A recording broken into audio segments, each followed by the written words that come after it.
நான்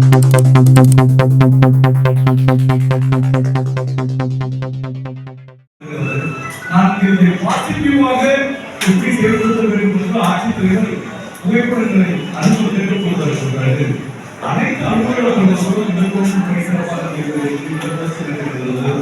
நடைபெறும் என்று நேர்மறையான சிந்தனைகளை அனுப்பி வைக்கிறார். சில குழந்தைகள் கெஜெட்டிலே இல்லாமல் இந்த உதாரணத்தை பார்த்தீங்கன்னா குளத்துக்கு குளம் கெஜெட் இருக்கு, தூக்குச்சாலை குளம் கெஜெட் இருக்கு, வேடத்துக்கு குளம் கெஜெட் இருக்கு.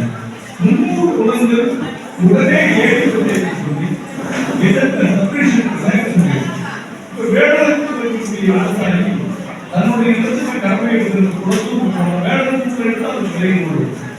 இதே தூக்குச்சாலையில் குளத்தூர் இருந்தால் அதுக்கு வந்து வாகன செலவு 100 ரூபாய்க்கு விவசாயிகளுக்காக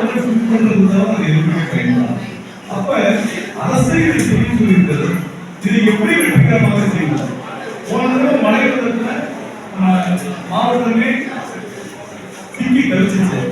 இந்த ஆரம்பத்தில் போய் விவசாயிகள் அரசுக்கும் உதவி செய்கிறார்கள், அவருக்கும் பயன்படுகிறார்கள் என்பதை பார்க்கணும்.